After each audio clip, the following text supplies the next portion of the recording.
8:09 p.m. PST. 1,282,018 by Jackie Strauss. After a politically charged opening performance by Kendrick Lamar, who was joined by U2 and comedian Dave Chappelle, James Corden acknowledged the 2018 Grammy Awards' historically diverse crop of nominees, then adding of himself, "We also have, for the second year in a row, the least diverse host in Grammys history."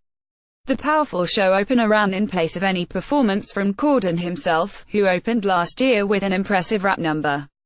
Instead, his monologue was short and sweet, keeping up the show's momentum.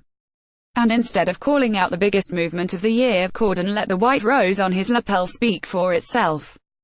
It had been announced ahead of Sunday night's ceremony that Grammy artists would be wearing white roses as a symbol of the metoo movement and to stand in solidarity with victims of sexual harassment. When the red carpet kicked off, many performers and nominees wore or carried white roses, some men did not. The hosts of News red carpet shows wore white roses, or pinned them to their microphones, and many of the pre-show questions related to the metoo movement and Time's Up initiative, focusing on how the music world can contribute to the conversation of wage equality and equal gender representation. But the biggest nod to the movement was the highly anticipated performance from Kesha. Watch in the video player above. The Fearless Best Pop Vocal Album nominee was introduced to the stage by singer and actress Janelle Monáe, who evoked the Time's Up movement and turned its spotlight on the music industry. "We are also daughters, wives, mothers, sisters and human beings. We come in peace but we mean business," she said to Applause. "And to those who would dare try to silence us, we offer you two words: Time's Up." She continued, "We say, time's up for pay inequality, time's up for discrimination, time's up for harassment of any kind, and time's up for the abuse of power. Because you see, it's not just going on in Hollywood, it's not just going on in Washington. It's right here in our industry as well. And just as we have the power to shape culture, we also have the power to undo the culture that does not serve us well. So let's work together, women and men, as a united music industry committed to creating more safe work environments, equal pay and access for all women."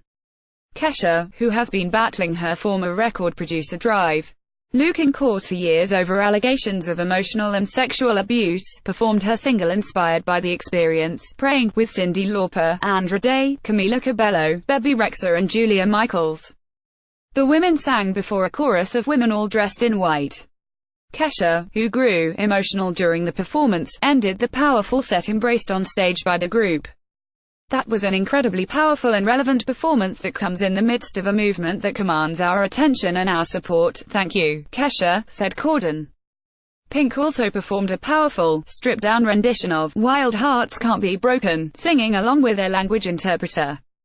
The song off her Beautiful Trauma album was originally written for the 2015 film Suffragette, centered on the women's suffrage movement in the early 1900s in the UK, but it didn't make the final cut. The annual music show had been praised for a diverse set of nominees more reflective of popular music than in years past, as 2018 saw its major categories dominated by rap and R&B. Several winners remained on message during their acceptance speeches, like Best New Artist winner Alessia Cara, who encouraged the support of real artists, because everyone deserves the same shot. Cara, however, was one of few women who got the opportunity to accept a televised award, as women were underrepresented when it came to nominations and winners.